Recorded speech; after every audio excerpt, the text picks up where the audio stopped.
보시다시피 제목은 성경 읽기고요.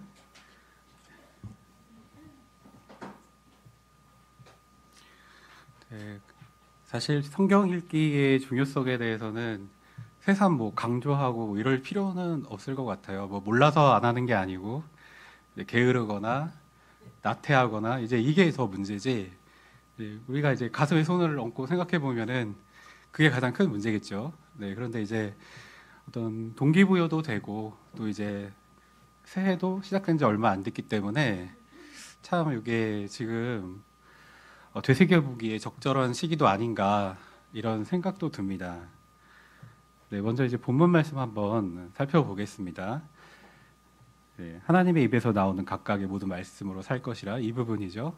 마태복음 4장 4절. 네, 한번 읽어볼게요. 그러나 그분께서 대답하여 이같이 말씀하셨느니라. 기록되기를 사람이 빵으로만 살 것이 아니요 다만 하나님의 입에서 나오는 각각의 모든 말씀으로 살 것이라 하였노라. 예수님께서 하신 말씀이고요. 마귀 시험하러 온 마귀를 대항하면서 이제 인용하신 말씀, 성경을 가지고 대항하신 그런 그때 말씀이죠. 여기 보면은 기록되기를 이렇게 나와 있고요. 하나님의 입에서 이렇게 또 나와 있습니다. 이 말씀이라는 거는 이제 기본적으로 말이기 때문에 음성이기 때문에 귀로 우리가 듣습니다. 근데 결국은 우리가 접하게 되는 거는 기록이 되어 있는 거죠. 그래서 예수님께서도 기록되어 있다. 이렇게 기록되어 있고 그것은 어디서부터 나왔냐면은 하나님의 입으로부터 나왔다. 이렇게 하나님께서 강력하게 이 말씀으로 무기로 싸우셨습니다. 그리고 주목해 볼 만한 말은 이제 각각의라는 말입니다. 이제 각각의라는 말은 이제 모든이라는 말하고 조금은 다르죠. 하나도 빼놓지 않고 하나하나라는 뜻이기 때문이죠. 그래서 이제 하나님의 각각의 모든 말씀, 각각의 모든 말씀이라고 한다면 우리가 쉼표, 마침표까지, 구두점까지 하나도 빼놓지 않고 전부 다 하나님의 말씀이고 이 한마디 한마디를 다 가지고 우리가 살아나간다는 것입니다. 이것으로 살아라 하나님께서 말씀하실 정도로 우리의 인생에서 우리 인생을 결정하고 인생을 바꾸고 또 하나님의 모든 계획을 말씀하시고 이게 전부 다 기록된 하나님의 말씀 속에 들어있기 때문에 우리가 읽지 않고는 하나님의 이러한 생각에 도달하는 것이 아예 불가능하다는 것을 알 수가 있고 그렇기 때문에 아무리 강조해도 또 읽으라고 말해야 되는 것이죠. 성경 읽기의 중요성이라는 것은 그렇게 대단한 것인데, 자, 이거를 이제 밥보다 중요하게 생각하는 사람이 있었습니다. 굉장히 오래전 사람이고, 욥이라는 인물이죠. 욥은 양식보다 말씀을 중요하게 여겼다고 해요. 우리의 이제 집착이 굉장히 먹는 것에 굉장한 것을 우리가 이제 다들 알고 있죠.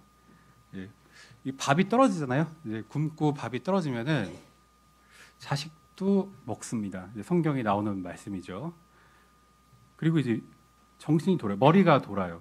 밥을 못 먹게 되면은 사람이 머리가 돌고 그리고 매일 먹어도 또 배고프고 그리고 제일 많이 실패하는 게 뭐예요? 사람이 진짜 많이 실패하는 거 다이어트 잘 안 되잖아요. 맨날 배가 고픈데 도저히 견딜 수가 없기 때문에 이게 너무너무 힘든 거예요. 욥은 욥기 23장 12절 또한 나는 그분의 입술의 명령에서 뒤로 돌아가지 아니하였도다. 나는 그분의 입의 말씀들을 나의 필요한 양식보다 더 중요하게 여겼도다. 이 말을 진짜 함부로 다들 대담하게 할 수가 없을 것 같아요. 정말 잘 준비되어 있고 순전한 자고 했으니까 가능하지 않았나 생각이 듭니다. 제가 이제 북한 얘기를 이제 들은 게 있는데 이게 사례들을 접하게 되잖아요. 우리 아오지 알잖아요. 아오지 탄광 하면은 북한에서도 제일 힘든 곳이래요.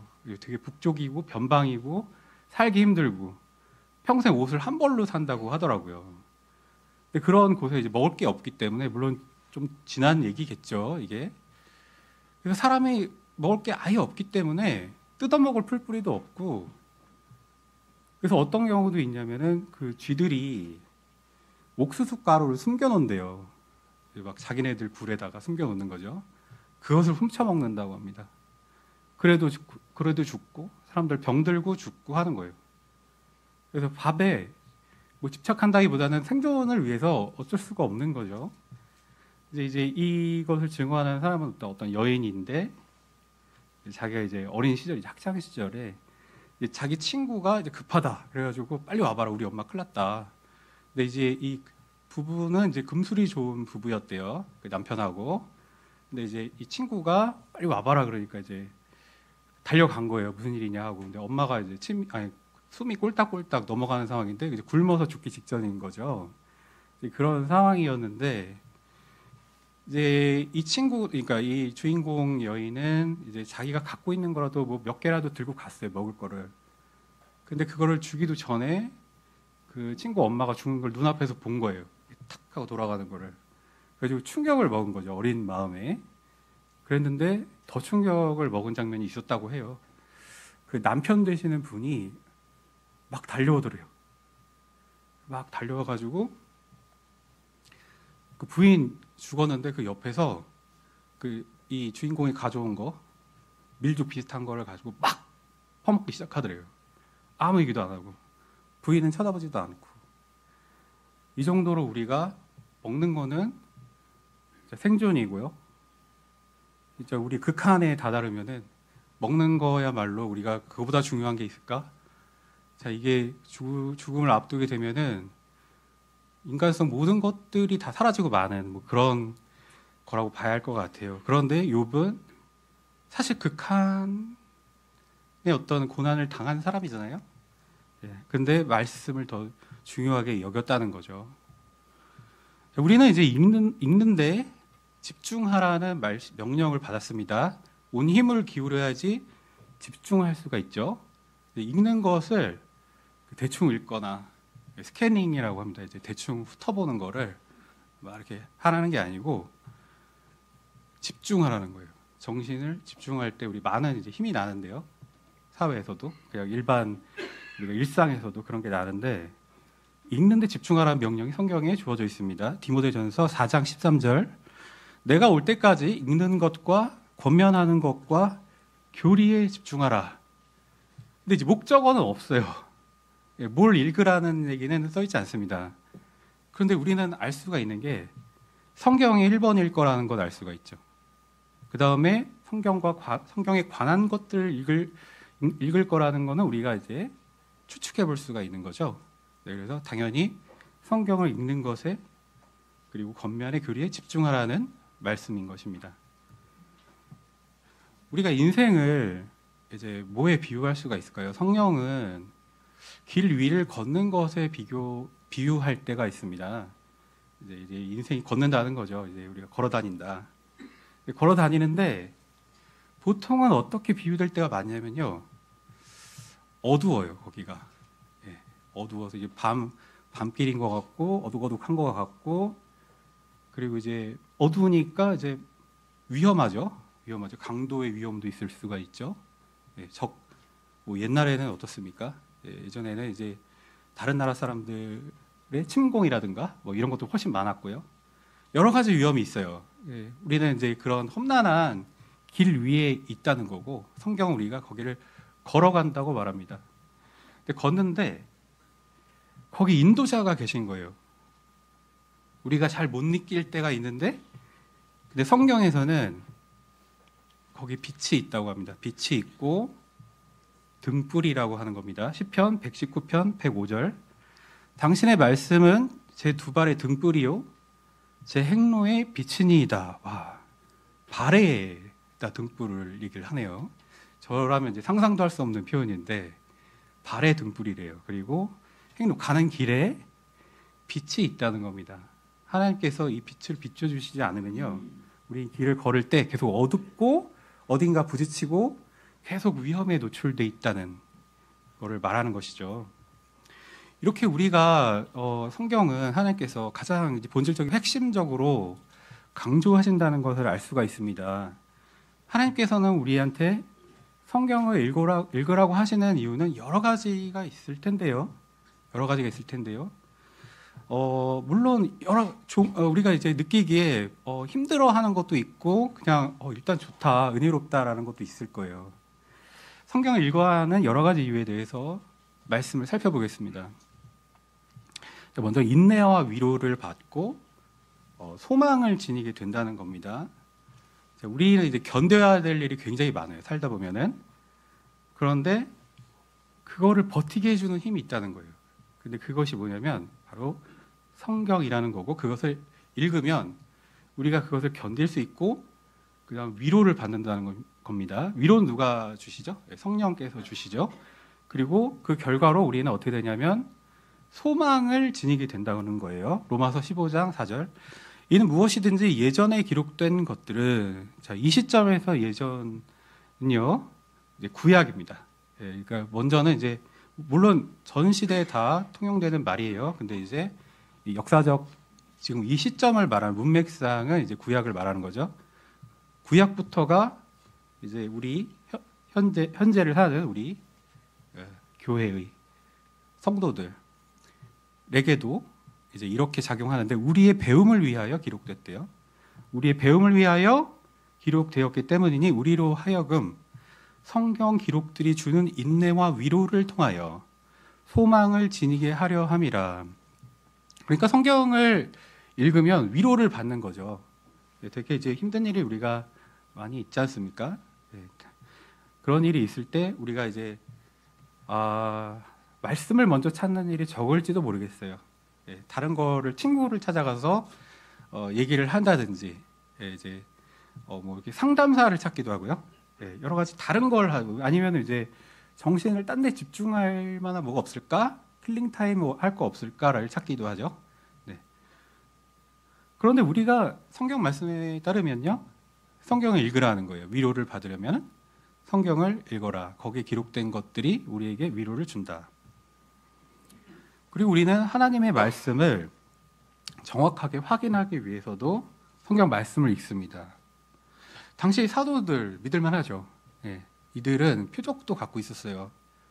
뱀을 잡아도 해를 당하지 않고, 독을 먹어도 해를 당하지 않고, 병든 사람을 일으키고, 이런 것들로 사도들이 하나님께서 보내셨다는 것을 이제 표적으로, 이제 아직까지는 물론 유대인들을 위해서 만들어진 거지만 과도기적으로는 아직까지 남아 있었습니다. 그래서 사도들이 진짜 사도들인가를 알 수 있는 그런 하나님께서 일시적으로 허용하신 것들이 있었어요. 그럼에도 불구하고 이 사도들이 전하던 것들도 그조차도 확인하라고 했습니다. 하나님께서 확인하고 또 확인해라. 무엇이랑 확인하는 거죠? 기록들과 확인하는 거죠. 성경은 이제 기록이라고 하는데요. 이제 사실 우리가 이제 가장 많이 영어로 사용하는 말은 이제 바이블인데, 성경으로 이제 좋은 이제 개념을 나타내는 말이긴 한데요. 성경이 직접 이 말이 나오진 않습니다. 영어로 나오는 말은 이제 스크립처라고 해서 기록이라고 해서 나와요. 아까도 이제 기록된 말씀이라고 했잖아요. 기록된 것들을 가지고 이제 말로 전해지는 것들이 있으면 그거를 확인하는 거예요. 그래서 이것을 열심히 확인하는 사람들이 있었고 칭찬을 받았습니다. 사도행전 17장 11절, 이들이 데살로니가에 있는 자들보다 더 고상하였던 것은 그들이 온 생각을 다해 준비하여 말씀을 받아들였고, 첫 번째는 이제 말씀을 잘 받아들였습니다. 하나님의 말씀으로 받아들였어요. 설교자가 말을 하면, 강단에서 설교를 하면 저건 하나님의 말씀이다, 이렇게 받아들였습니다. 그것이 첫 번째 자세죠. 그것이 저기 하나님 말씀이 아닐 수도 있을 것 같은데 저 사람 개인의 생각이 많이 들어가 있는 거 아닐까? 첫 번째 자세는 그건 아니라는 거예요. 일단은 받아들입니다, 다. 그런데 그것들이 그러한가 하여 매일 성경 기록들을 찾아보았기 때문이라. 탐색을 한 거예요. 막 뒤지는 거예요. 이게 정말 맞지? 하고 열심히. 하나님께서는 이걸 과도하다고 말씀하지 않으세요. 왜 의심만 하는 거야? 이렇게 말씀하지 않으시고 잘했다, 고상하다, 이렇게 표현하시는 겁니다. 그리고 앞으로도 그렇게 해라라고 하시는 거겠죠. 그렇게 해서 우리가 하나님의 말씀을 항상 정확하게 확인하는 습관을 들이는 것이 필요한데, 하나님께서는 그것을 기록된 말씀을 통해서, 스크립처를 통해서 그렇게 하라고 말씀하시는 거죠. 자, 그리고 성경 기록은요, 자체로 어떤 우리에게 유익이 있죠? 예, 예수님께서는 거기에 영생이 있다고 말합니다. 여기서도 이제 문맥상은 구약을 말합니다. 예, 근데 이제 예수님께서는 물론 전시회를 다 말씀하신 거예요. 그런데 당시의 사람들은 구약만 봤어도 영생이 있다는 것을 알 수 있다라고 예수님께서 말씀하신 거죠. 성경이 그리고 어떤 일관된 주제를 성경 전체를 관통하는 주제를 말하고 있는데 그 모든 것에서 자신을 발견할 수 있다고 예수님께서 말씀을 하시죠. 성경이 예수님에 관해서 증거하기 때문이다라고 말씀합니다. 요한복음 5장 39절 성경 기록들을 찾아보라. Search the Scripture라고 이제 영어로는 말을 하는데요. 이는 너희가 그것들 안에 영생이 있다고 너희가 생각하기 때문이라. 그런즉 성경 기록들은 나에 관하여 증언하는 것들이라. 여기서 찾아보라는 것은요, 서치는요, 이제 그 개념으로는 무슨 도서관에서 우리가 필요한 책들을 찾아보는 것도 그런 거고, 뭐 우리가 이제 요새 하드 네이버에다 검색 엔진을 통해서 검색어를 넣고 찾아보는 것도 서치지만, 이제 조난당한 사람들을 이제 절박한 심정으로 구조자를 찾아 나설 때도 서치를 하고, 그러니까 수색을 하고 구조를 하고, 예, 이럴 때도 그런 겁니다. 이럴 때도 씁니다. 그러니까 절박한 마음으로 성경 기록들을 찾아보는 겁니다. 열심히 부지런히 찾아보라는 거고요. 그렇게 되면 알게 될 거라는 거예요. 그 기록들이 예수님에 관해서 증언하고 있구나라는 걸 알게 되는 거고, 창세기부터 요한계시록까지 전부 빠짐없이 그렇구나라는 걸 알게 된다는 것이죠. 그리고 거기에 영생이 있다는 걸 알게 된다는 거고요. 우리가 이미 알고 있죠. 우리는 그리고 구원 받았죠. 예, 성경을 통해서 우리는 기록된 말씀으로 구원을 받았고 또 확신을 하고 있습니다. 그리고 어떤 점이 유익할까요? 우리는 이제 깨끗해집니다. 그러니까 성경에는 소독하는 기능, 정화하는 기능, 말씀의 자체에 이게 들어 있다는 것이죠. 우리가 이제 흔히 이제 이런 거를 딱 접할 때 저는 이제 이게 중요하다고 생각하는데, 그래 좋은 말씀이다, 이제 뭐 상징적인 말씀이고 이렇게 받아들이는 것보다는 말씀 그대로의 의미로 받아들이는 게 낫지 않을까, 문자적으로요. 예, 이것이 정말로 소독 기능이 있다는 거죠. 우리의 행실을, 우리의 마음을 더러워지잖아요. 자연스럽게 때가 쌓일 때 정화하는 기능이 있구나. 근데 내가 이제 말씀을 읽었어요. 실제로 읽었으면 나 깨끗해졌구나 느낌이 딱 오면 좋겠다는 거죠. 하나님께서 그렇다고 말씀하셨기 때문에 아멘 하는 거죠.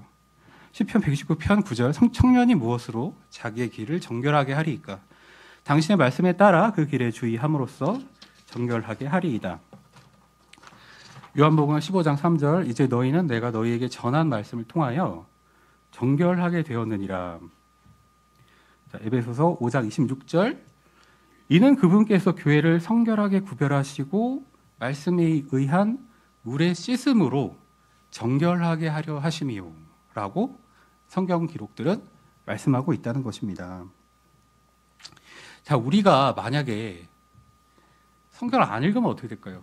네, 아까도 이제 말씀을 드렸습니다만은, 예, 불균형에 빠지게 됩니다. 우리가 몸도 성장하고 영적으로도 성장해야 합니다. 우리 몸 안에는 이제 내가 있고요, 나 안에 내가 있고요, 자신, 그리고 죄도 있고요, 그리고 성령도 있죠. 예, 육신도 있고 성령도 있고 그리고 나도 있습니다. 물론 우리는 이제 구원을 받았어요. 네, 우리가 육신에 들러붙어 있지 않습니다. 우리는 수술을 받았기 때문에, 영적인 할례를 받았기 때문에 이제 법적으로는 판정을 받은 거예요. 이 죄로 인해서 우리가 하나님의 심판석에 가가지고 너는 이제 영원한 불못으로 들어가라 이런 것을 받지는 않아요. 그렇지만 우리는 항상 어느 쪽 생각을 따를 것인가, 아직은 몸을 입고 있기 때문에 그것에 우리는 혼란을 느끼게 됩니다. 그런데 하나님께서는 성령의 생각을 따라가라는 거예요.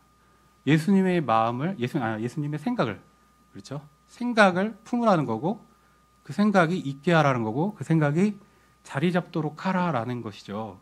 잘 안 되죠. 네, 왜 안 되냐면 육신만 살이 찌고 먹방 보고 네, 계속 막 살은 찌는데 몸은 잘 자라고 맛있는 거 많이 먹고 누가 안 시켜도 잘 먹죠. 성경은 안 읽는 거예요.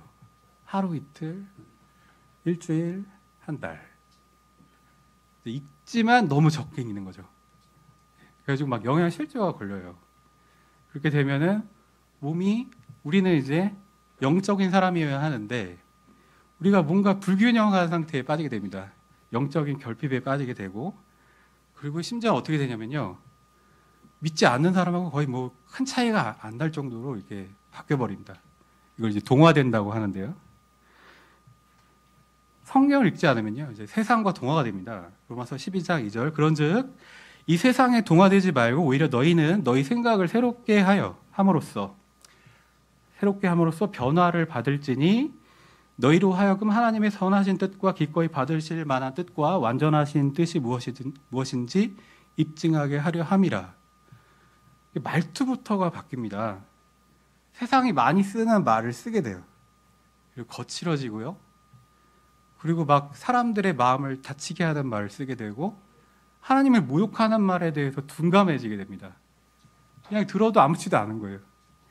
근데 만약에 반대로요. 이제 성경을 열심히 읽잖아요. 그럼 희한하게 자기가 하나님이 좋아하시는 말투를 사용하게 되는 걸 이제 느낄 수가 있게 되는 거죠. 그리고 자기가 하는 말이 다 영적인 말인 거예요. 여기서 영적인 말이라는 것은 성경의 정의에 따르면 성경 기록 말씀입니다. 네? 성경에 나오는 말이 자기한테도 나와요. 하나님의 성품을 배우게 되기 때문에 자연스럽게 된다는 거죠. 그래서 우리가 세상에 동화되지 않기 위해서라도 계속 읽기를 게을리해서는 안 된다는 얘기가 되겠습니다. 자, 이제 성경을 그러면 읽으면 결국은 이제 우리는 하나님께서 무엇을 기대하시는 건가? 마지막에는요. 아까 이제 예수 그리스도의 생각을 읽게 하라는 그 말씀을 드렸는데 영적으로 성장하게 됩니다. 결국은 이제 하나님께서 우리한테서 살아있는 동안에요. 해내라고 하시고 완전함을 향해서 나아가라고 하는 핵심은 뭐냐고 봤을 때 하나님의 정확한 형상이신 예수 그리스도와 일치하게 되라. 예수 그리스도를 닮아가라라는 것이죠. 우리 이제 찬송을 막 부릅니다. 주님 사랑해요. 예수님 닮기 원해요. 라고 합니다. 성경은 나중에 읽을게요. 라는 게 우리의 실제 삶의 경우가 많죠. 근데 만약에 그걸 원한다면은 읽어라 라고 말씀하시는 게 하나님의 뜻이라는 겁니다. 영적으로 성장하려면은 훈련을 받아야 됩니다. 우리가 이제 아이였다가 점점 성장하는 거죠. 잘 먹으면서 하나님 말씀을 잘 먹으면서 성장하게 됩니다.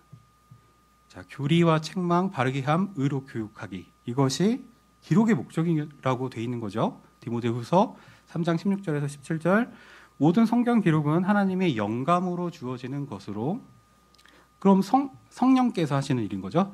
교리와 책망과 바로잡음과 의로 훈계하기에 유익하니 하나님의 사람이 완전해지면 모든 선한 행위들에 철저히 갖추어지게 하려 함이라. 자, 책망하고 바로잡고 의로 훈계하는 것들이요. 이 간단한 말이 아닙니다. 생각해 보면요. 그죠? 왜냐면은 하나님께서 그러니까 사용하시는 도구는요. 채찍이에요. 채찍. 네. 히브리서 12장에서도 이제 보셨다시피 자, 사랑하는 아들을 대할 때 징계를 채찍으로 합니다. 잠언에서도 채찍으로 징계하라고 했습니다. 지금 시대에는 생각도 할 수 없는 일이죠. 인권, 학생 인권, 아동 인권 얘기 나오겠죠. 하나님께서는 잠언 말씀을 통해서 그 아이가 악으로부터 떠날 거래요. 채찍으로 때리면 하나님께서는 우리는 이거 심하지 않나라고 생각하시는 거를 하나님께서는 그렇게 생각하지 않으시는 거고 그리고 그 징계가 결코 달콤하지는 않다고 우리에게 확실하게 얘기를 해주십니다. 그것은 그 당시에는 즐거워 보이지 않고요. 전혀 비통해 보이기까지 하고 이건 견뎌내야 하는 영역으로 보시는 거예요. 그런데 견뎌내면요, 하나님께서는 아들로 대우하시겠다고 하셨고요. 화평한 의의 열매를 맺겠다. 이렇게 하면 그것을 맺을 수 있다. 영적으로 성장하게 되고, 그리고 결국은 예수 그리스도와 같은, 그러니까 우리가 닮아가길 원한다고 했으면은 정말로 예수 그리스도 같은 사람으로 성장해 가는 거다라고 말씀하시는 거죠. 히브리서 말씀 확인해 보겠습니다. 히브리서 12장. 네. 아까 이제 우리가 이제 육신의 아버지들도 징계하는 거를 하나님께서 이제 말씀을 하시면서, 자, 아들에게, 우리를 자녀로 아들에게 대하시잖아요. 우리에게 아들로 대하시잖아요. 자, 5절 12장 히브리서 12장 5절 그리고 너희가 자녀들에게 하듯이 너희에게 이같이 이야기하시는 권면을 잊었도다. 나의 아들아 너는 주의 징계를 멸시하지 말고 내가 그분께 꾸짖음을 받을 때 낙심하지 말라 이렇게 말씀을 하세요. 저희 어머니가 이제 불교 신자셨어요. 근데 지금은 이제 예수 그리스도를 믿고 구원을 받았습니다. 현재는. 근데 이제 제 기억에는 아마 그때가 아직 믿지 않으시던 때 같은데, 제가 어느 날 이제 대학생 때인가 고등학생 때인가 잘 기억이 안 나는데 좀 이렇게 울적하게 있었어요. 어머니가 저한테 오시더니 너 하나님 믿는다며 그러신 거예요. 그래서 예 믿는데요. 그러니까 그런데 낙심하는 게 말이 되냐? 어머니는 그때 제 기억에 믿지 않으셨어요. 이제 한마디도 못했어요. 제가 말이 되는 거예요. 그게 어머니 말이 맞는 거예요. 낙심하면 어떻게 되는 거지? 하고 생각해 보게 됐어요. 근데 히브리서 말씀 보니까 낙심하는 게 없을 수 없는데 낙심했을 때 돌아와야 되는 거예요. 그거를 거기서 막 계속 슬퍼하고 있고 계속 막 그걸 풀주고 있고 하나님 뜻이 아니라는 거예요. 하나님이 나를 사랑해서 그러시는 거잖아요. 징계를 하시는 것도. 자, 계속해서 읽어보겠습니다. 6절 이는 주께서 사랑하시는 자를 친히 징계하시고 그분께서 받아들이시는 모든 아들마다 채찍질하시기 때문이라. 만일 너희가 징계를 견디어낸다면 하나님께서 아들들을 대하듯 너희를 대해 주시느니라. 그런즉 아버지가 징계하지 않는 자가 무슨 아들이냐. 자, 그리고 11절 한번 볼까요? 지금 당장은 어떤 징계도 즐거워 보이지 않고 오히려 비통해 보이지만 그럼에도 불구하고 그것은 이후에 징계로 훈련된 자들에게 화평한 의의 열매를 맺느니라. 자, 화평한 의의 열매를 맺는다고 합니다. 자, 이게 하나님께서 바라시는 거죠. 우리의 결말의 모습, 우리가 선한 백성으로 이제 구원을 받아서 우리가 되어야 하는 건 선한 백성이고요. 우리가 예수님을 닮아가야 하고 하나님의 정확한 형상에 일치되도록 완전함을 향해서 나아갈 때에 결국 종착지는 바로 그거라는 것이고요. 그것을 위해서는 하나님께서는 징계하시겠다는 거예요. 그런데 이 방법은 하나라는 거예요. 성경을 읽으라는 겁니다. 성경이 채찍질할 것이다, 너희를.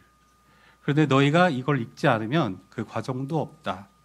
우리가 영적으로 성장하는 방법은 가장 핵심적인 게 읽는 거라고 하는 겁니다. 가장 기본이고 읽는 거라고 하는 겁니다. 물론 우리 성경을 읽는 거는 이제 많은 표현이 있습니다.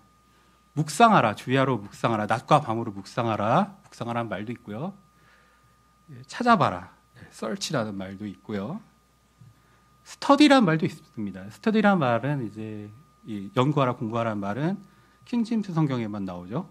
하나님께서는 우리 보고 공부하고 연구해라 이렇게 말씀하십니다. 그런데 읽지 않고는 다 불가능한 겁니다. 모두가 성경을 열지 않으면 안 돼요. 흔히 이제 농담으로 그런 얘기 많이 하는데 이 세상에서 제일 표지 뚜껑이 이제 가장 무거운 책이 뭐냐, 성경이다 이런 얘기 하는데 안 열리는 거죠. 이제 막 귀찮아가지고 귀차니즘, 게으름, 나태함 때문에 안 열리는데 우리가 용기 있게 담대함을 가지고 열어야 된다는 겁니다. 성경을 읽어야 되는 굉장히 큰 이유 중 하나는 하나님의 뜻을 알게 되기 때문입니다. 하나님은요, 계시하기를 원하시죠. 하나님이 감추기를 원하시는 분이 아닙니다. 우리가 뭐 알았으면 좋겠는 거예요. 하나님의 완전하신 뜻을 알기 원하고 선하신 뜻이 뭔지를 알기 원하시는데, 자, 그것을 알기 위해서는 우리가 읽어야 된다는 거죠.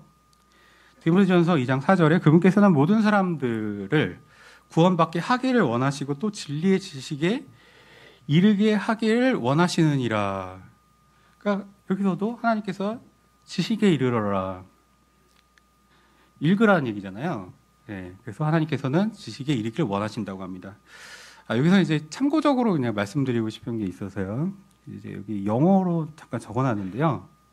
Who will 이렇게 적어놨는데, 이거 궁금하실 만한 거라고 이제 생각을 해요. 왜 will인데 우리 이제 이렇게 배우잖아요. 학창 시절에 미래 시제인 조동사다, 할 것이다, 뭐 될 것이다 이렇게 번역하면 좋겠다 이렇게 많이들 나오는데 이게 왜 원하다지?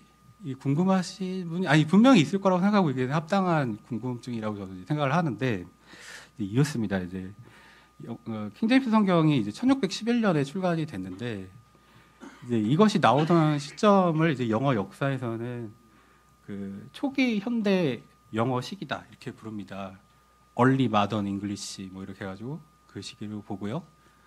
고대와 중세도 있는 거죠. 근데 이때는 영어가 완전 현대는 아닌 거예요. 그래서 고대의 영어를 아직 영향을 받고 있었어요. 같이 썼던 거죠. 그러니까 미래의 뜻도 있고 우리가 지금 생각하듯이 그리고 원하다도 있었던 겁니다. 그럼 이제 이게 왜 원하다지? 미래의 뜻이 없다는 게 말이 되나? 이제 우리가 이렇게 생각할 수가 있는데 이제 좀 신기하실 수도 있겠지만 영어 처음에요. 그러니까 고대에는 이 미래의 뜻이 없었습니다. 그러니까 그냥 원하다라는 뜻이었어요. 아예 미래를 나타내는 말이 없었어요. 그래서 만약에 이제 내가 간다, I go 하잖아요. 그럼 그거를 이제 두 가지로 해석하는 거예요. 문맥에 따라서. 나는 간다도 되고, 나는 갈 것이다도 되고. 일본어는 이게 요즘에도 있습니다. 그러니까 이제 아예 희한한 게 아니에요. I go to London 그러면은 나는 런던에 간다도 되고, 런던에 갈 것이다도 되고, 뭐 그런 거죠. 그래서 당시에 그런 뜻이 있었고, 그럼 will은 뭐였느냐? 이제 will이 미래를 대용해 주는데, 처음의 뜻은 뭐였냐면, 원하다였던 거예요. 그러니까 원래 우리는 이게 미래라고 생각하지만, 원래 이걸 쓰던 사람한테는 원하다였던 거예요, 처음부터. 미래 뜻이 아예 없고, 할 거다 이런 게 없고, 원하다였던 거예요, 원하다. 이것이 점차 이제 언어라는 거는 이제 변해가잖아요. 변화가면서 뜻하다라는 뜻으로 이제 또 많이 쓰게 됩니다. 의지는 뭐다, 내 의지는 뭐다, 의도가 뭐다 이렇게 이제 되는 거죠. 뜻, 의지 이런 거요. 그러다가 나중에는 이제 지금과 같은 미래의 뜻도 갖게 된 거죠. 미래의 뜻도 갖게 된 거죠. 그래서 성경을 읽다 보면은 우리가 이제 이 will을 가지고 나왔을 때 좀 약간 유연하게 이제 보시면은 좋을 것 같다 이런 생각이 들고요.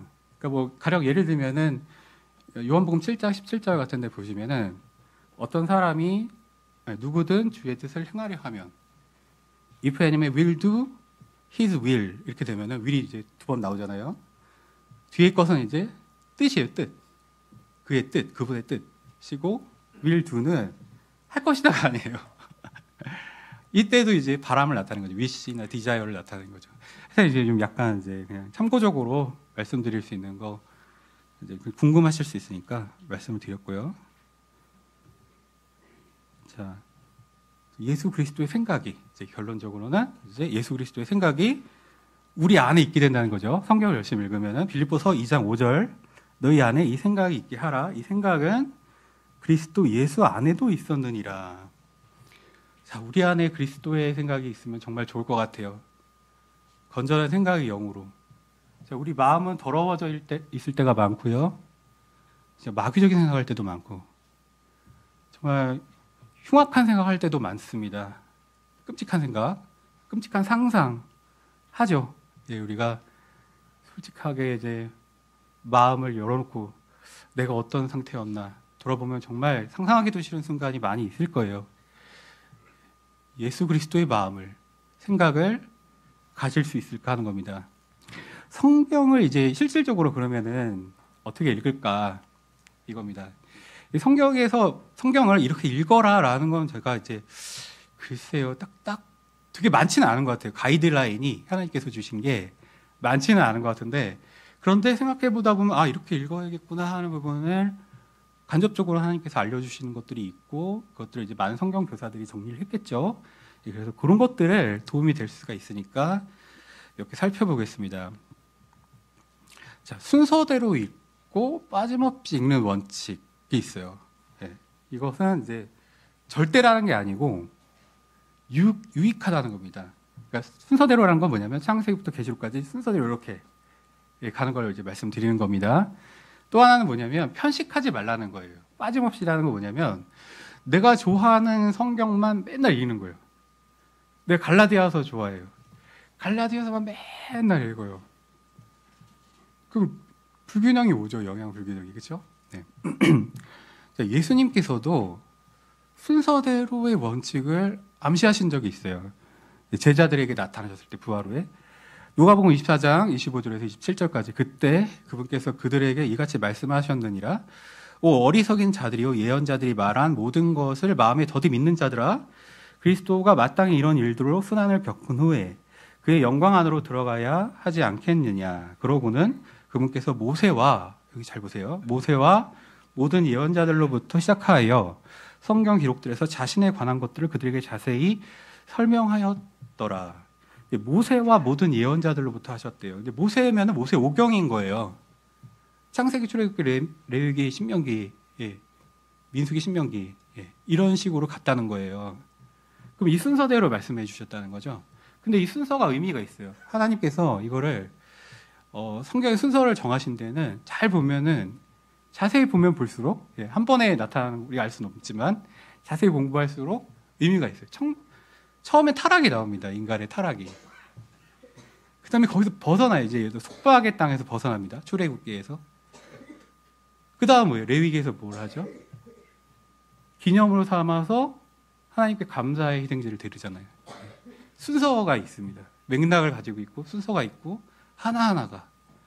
그렇기 때문에 하나님께서는 이 순서가 있다. 이거를 주신 게 분명할 것 같습니다.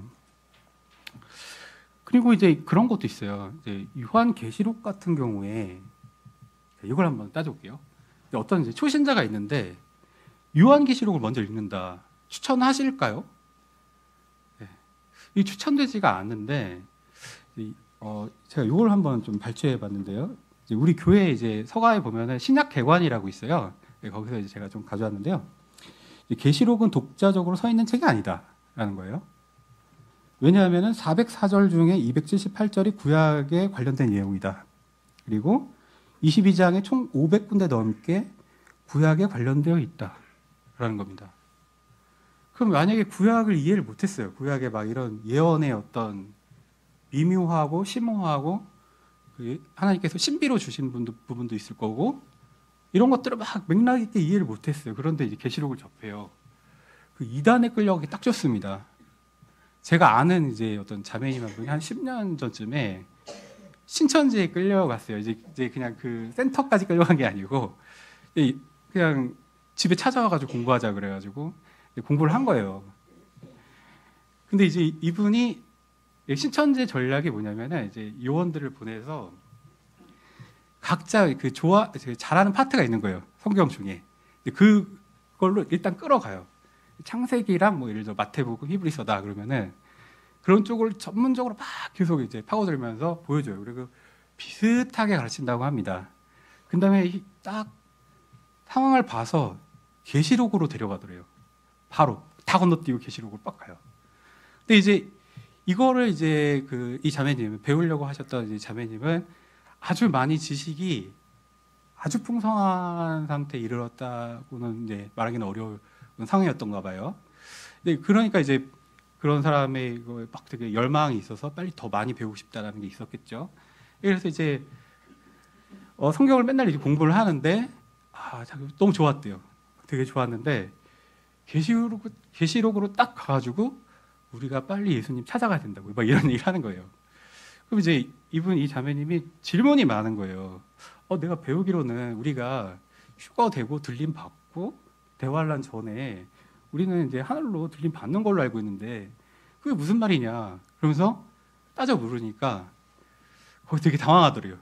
그럼 다시 창세기 하면서 다시 창세기로 가는 거예요. 그래서 좋아하는 데를 막 몇 군데 돌다가 딱 틈이 보이면 다시 계시록 오는 거예요. 계시록 와서 자기네가 원하는 구조를 딱 데리고 가요. 그러길 막 몇 번을 하는데 하도 이 자매님이 질문이 많으니까 포기를 했대요. 그래서 그 사람이 원래는 이제 잘 엮이면 이제 신천지에서 잘 엮이면은 이제 담이 센터로 간다고 합니다. 데리고 가는 거예요. 거기 와서 완전히 이제 세뇌를 시키는 건데 거기를 안 데리고 가더래요.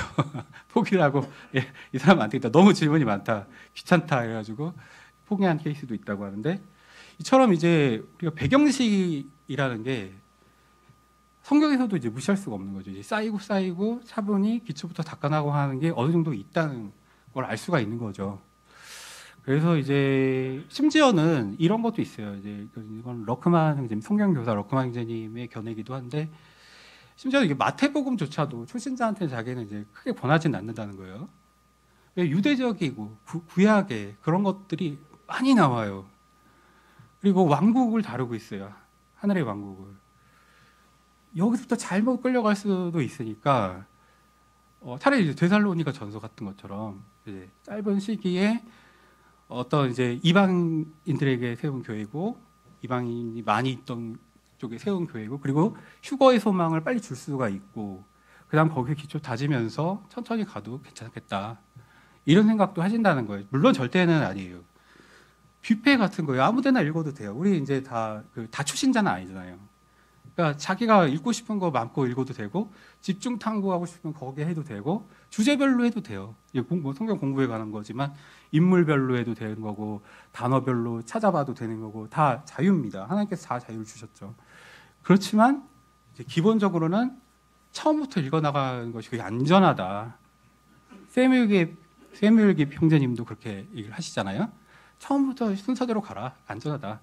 그분은 이제 안전하다기보다는 이제 좋다 이렇게 말씀하셨는데 그 큰 원칙이 이때 변화는 할 수 있을 것 같습니다. 두 번째는 이제 성경 자체를 먼저 읽는다. 이게 뭔 얘기냐면요. 잠깐만요. 제가 여기 말씀을 좀 잘못 적긴 했는데 요거는 이제 무시하시고 네. 자, 이런 겁니다. 이건 그냥 말씀 없이 할게요. 네. 성경을 읽기 전에 그 성경에 관한 책을 읽을 수가 있어요, 우리가. 그러니까 예를 들면 이제 주석서나 강해서 관련 신앙 서적들이 많잖아요. 그럼 유혹에 빠지게 됩니다, 쉽게. 와, 내가 이거 다 성경에 관한 걸 읽었으니까 내가 잘하는 것 같아, 이제. 여기 내용 이제 다 파악했다. 이런 것 같지만 전혀 아니고요. 하나님께서는 오히려 그거를 경계하고 계신 거예요. 원래는 성령께서 우리에게 아무것도 안 읽었을 때 해주실 얘기들이 있어요. 이제 성경으로 바로 들어갔을 때 해주실 얘기가 있는데 주석서 강해서를 먼저 읽고 나면요. 이 틀이 생길 수밖에 없어요. 자연스럽게. 이 틀이 먼저 생겨놓고 거기에 꽤 맞춰가지고 하나님 말씀이 들어가게 될 우려가 있습니다. 우려가. 꼭 그렇다는 게 아니라 우려가 있습니다. 근데 이게 유혹이 굉장히 커요. 의외로. 막 성경을 많이 읽은 사람들도 다시 한번 그런 유혹을 계속해서 느낄 수가 있게 되는데 성경을 먼저 읽는 게 굉장히 중요합니다. 성경을 먼저 읽어야 돼요. 심지어는 그 주석 성경 있잖아요. 그러니까 관주가 달려 있는 거. 이것도 조심해야 됩니다. 관주가 우리 별게 아닌 것 같아도 이게 조금밖에 안 달려 있으니까 별거 아닌 것 같아도 충격적인 내용을 끌어갈 수도 있어요. 과거에 스코필드 성경도 좀 그랬고 끌어주는 게 굉장히 조심스럽고 하나님께서 원하시는 게 아니라는 거예요. 먼저 하나님의 성경은 자체로 완전합니다. 짝이 없는 게 없어요. 다 완전하게 결합되어 있습니다. 여기서 조금 저기서 조금 다 연결되어 있고 영적인 것들을 영적으로 비교해서 파악할 수 있는 구조로 되어 있습니다. 하나님께서 먼저 그걸 하라는 거예요. 성경을 성경으로만 비교해라. 일단은 다. 그걸 다 충분히 했으면은 그 다음은 알아서 해라. 관련된 걸 읽든지. 이 순서는 유혹이 많기 때문에 생각해 둘 필요가 있을 것 같습니다. 살아있는 책으로서 대학에는 뭐냐면요. 제 친구 중에 이제 믿지 않는 친구가 대학생 때 얘기입니다. 있었는데 출애굽기를 빼고 있는 거예요. 내용을. 그게 너무 신기해가지고 제가 일단 믿었으면 좋겠다. 근데 왜 이거는 왜 맨날 읽니? 그랬더니 재밌대는 거예요. 되게 출애굽기가 막 스펙타클하대요. 막 강물이 피로 변하질 않나, 네. 바다를 가르질 않나. 너무 재밌는 거예요. 이 친구한테는 이게 소설인 거예요. 막 영화로 치자면 블록버스터. 너무 재밌는 거예요. 그래서 제가 이걸 진지하게 읽을 거를 이제 권하긴 하긴 했는데, 그런데 하나님께서는 혹시 우리가 이렇게 읽고 있으면 어떠냐라는 거에 대해서 신경을 쓰고 계신다는 거예요. 창세기 1장에서 3장을 신화로 받아들이는 사람이 있어요. 아, 사실은 아니다. 이게 사실은 아니다. 이렇게 생각하는 사람들이 있어요. 설화 같은 걸로 받아들이는 거죠. 믿지는 않는 거예요. 믿지 않으면서 읽어요? 그러면 우리에게 아무 이게 성경에 유익을 주지 않는다는 겁니다. 성경은 살아있고 보통 책이 아니라는 거죠. 우리가 이제 이걸 이렇게 만질 수는 있습니다. 이렇게 성경책 이렇게 막 까끌까끌 하잖아요. 사실은 떨려야 돼요. 근데 이게 들고서 부들부들 떨려야 돼요. 살아있기 때문에 이게 히브리서 4장 12절 이는 하나님의 말씀은 살아있고 권능이 있으며 그 어떤 양날검보다 더 예리하여 혼과 영 그리고 관절들과 골수를 찔러 가르기까지 하고 마음의 생각들과 의도의 분별자이기 때문이라. 칼이에요. 칼. 검이에요. 엄청 예리하고 팔딱팔딱 뛰고 살아있고요. 무서운 책입니다. 성경은. 그런 책으로서 대하라는 겁니다. 하나님께서. 소설책이 아니고 민담이나 설화가 아니다. 믿고 순종하는 마음으로 읽어라. 순종하는 마음이 있어야 됩니다. 이제 성경을 결국은 순종하려고 읽는 거거든요. 근데 이럴 수 있잖아요. 제가 이제 잘 담아둘게요. 근데 순종할 생각은 나중에 생각해 보겠습니다. 하나님은 이래서는 안 된다고 하시는 겁니다. 시편 119편 11절 제가 당신의 말씀을 제 마음속에 간직하였사오니 제가 당신을 대적하여 죄를 짓지 아니하려 함이니이다. 순종하려는 거예요. 사실 제가 이 말씀을 읽을 건데요. 순종할 자세로 읽겠습니다라고 우리가 읽어야 된다는 거죠. 그래서 이제 기도도 같이 필요합니다. 이거는 이제 꼭 제가 절대로 말씀드리는 건 아니고요. 성경을 읽기 전에요. 잠깐이라도 기도해 보실 거를 권합니다. 짧게라도요. 그래서 하나님 이 말씀이 저에게 정말로 살아있는 말씀으로서 역사할 수 있게 도와주시고 제가 순종할 마음이 되어 있나이다. 이렇게 하고 이제 기도를 이제 성경을 읽는 거예요. 그걸 이제 권해드립니다.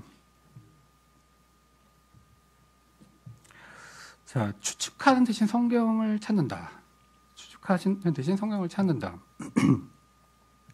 이제 요거는 이제 어떤 거냐면요.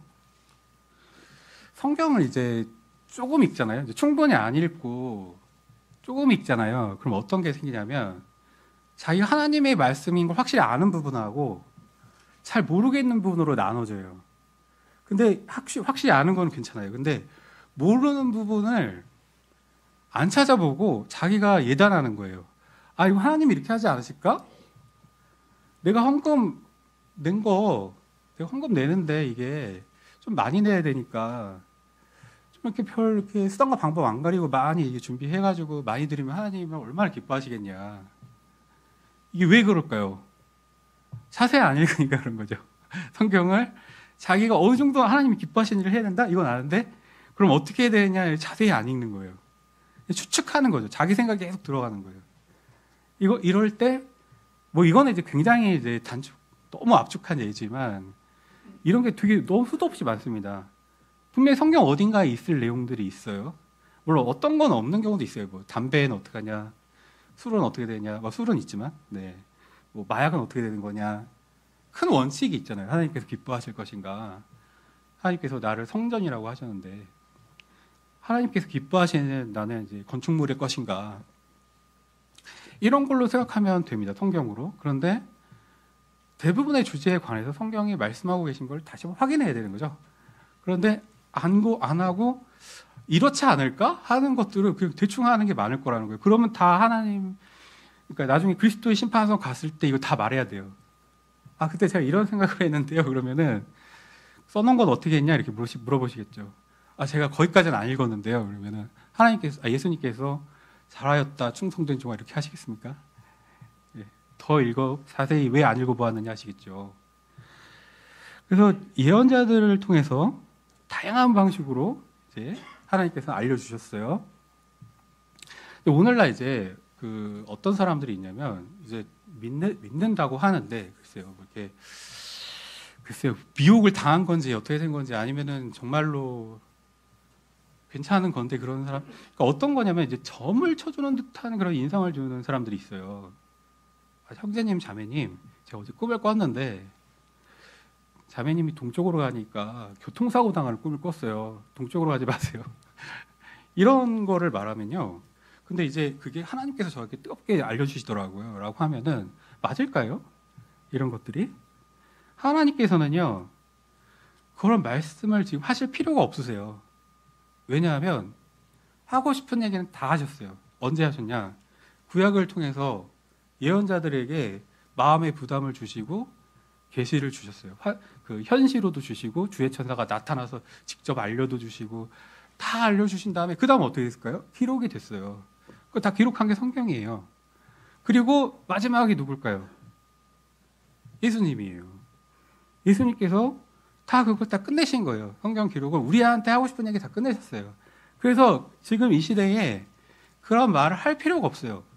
어떤 사람은 형제나 자매가 나타나서 동쪽으로 가지 마라, 오늘 위험할 것 같더라, 조심하셔라, 이런 얘기를 할 필요가 없다는 거예요. 히브리서 1장 1절에서 2절 과거에 예언자들을 통하여 조상들에게 여러 시대에 걸쳐 다양한 방식들로 말씀하신 하나님께서 다양하게 하셨죠. 계시를 다양한 방법으로 현시로도 하고 이 마지막 날들에 그분의 아들을 통하여 우리에게 말씀하셨으니 그 아들은 그분께서 모든 것들의 상속인으로 임명하신 분으로서 그 아들을 통하여 그분께서 또한 세상을 만드셨느니라. 여기서 우리에게 말씀하셨다는 게 성경에서는 완료 형태로 돼 있어요.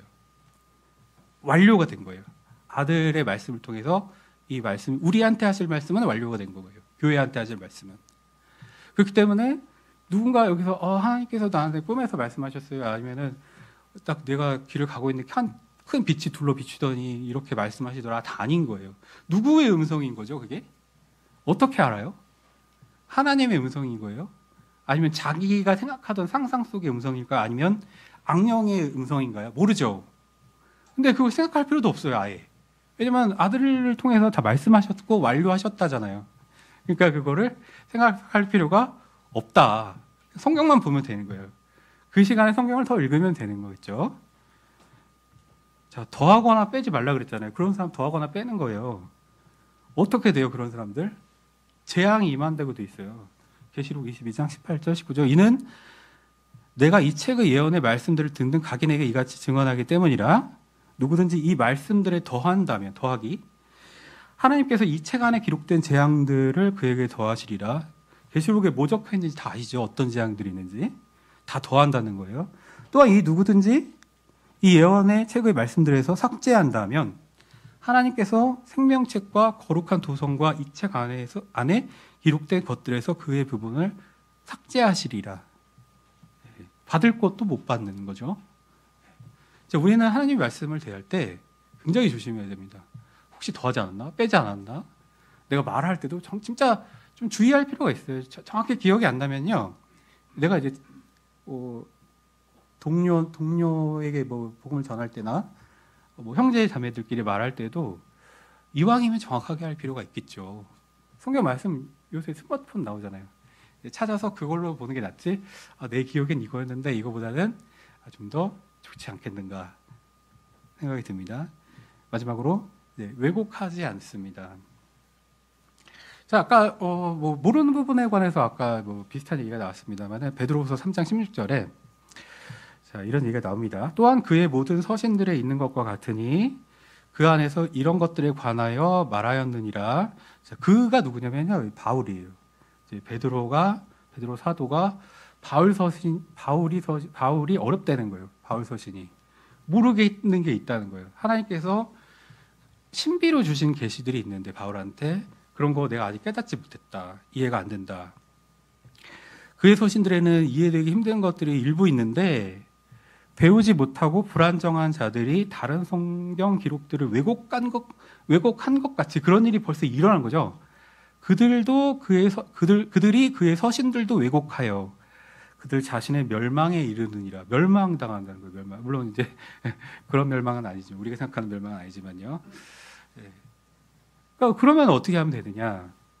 보류하면 됩니다. 그냥 놔두면 돼요. 그냥 이해가 안 된다. 내가 이해하고 하나님 말씀에서 명확하게 이렇게 순종해라 하신 것까지 순종하면 됩니다. 좀 다른 식으로 말을 하자면요. 좀 다른 식으로 말해보겠습니다. 이제 개역 성경을 이제 평생을 썼어요. 근데 이 사람이 킹제임스 성경을 알 기회가 없었어요. 안타깝죠. 아쉬운 일이죠. 그런데 자신은 이게 하나님의 말씀이라고 믿었어요. 정말 하나님의 말씀이고 1.1획도 틀림이 없다고 믿었어요. 물론 잘못된 판단이긴 합니다. 없음도 있고 바뀐 부분 많고. 네, 근데 거기까지 생각이 못한 거예요. 그런데 이제 그리스도 심판소에 갔어요. 네, 예수님께서 그만큼만 그렇게 책망할, 거기에 관해서는 그렇게 책망한다고 보지는 않아요. 하나님께서 주신 만큼, 예수님께서 주신 만큼 하실 거예요. 그런데 우리한테는 킹제임스 성경이 주어졌잖아요. 그만큼 물어보실 거예요. 우리한테. 완전한 성경을 너희한테 주었는데 많이 읽어봤니? 아니요. 좀 읽긴 읽었는데 아마 충분하다고 생각하지는 않으실 거예요. 라고 우리가 답할 일이 많겠죠. 그리고 이렇게 말하는 사람도 있겠죠. 너무 어려운 게 많아가지고요. 그래서 그런 부분 그냥 제쳤어요. 그래도 읽어야 됩니다, 우리는. 읽긴 읽어야 돼요. 그런데 모르는 부분이 나왔다. 이해가 안 된다. 이해하기 힘든 부분이 있다 그랬잖아요. 보류합니다. 놔두는 거죠. 그럼 멸망하진 않아요. 적어도. 그냥 보류하면 그거 갖고 뭐라고는 안 하시는 거예요. 왜 그거 이해 못했니? 너 지식 왜 더 안 쌓고? 이거는 내가 너희한테 준 조명으로 봤을 때 충분히 이해하고도 남았으리라. 예수님께서 그렇게 안 하신다는 거예요. 너가 이해하고 순종하는 만큼, 이해하지 못했을지라도 명확한 건 순종하였구나. 자여도다 나의 종아. 이렇게 하실 거라는 거죠. 그래서 오늘 성경 읽기에 관해서 굉장히 가볍게 얘기를 나눠봤습니다. 기도하고 마치겠습니다.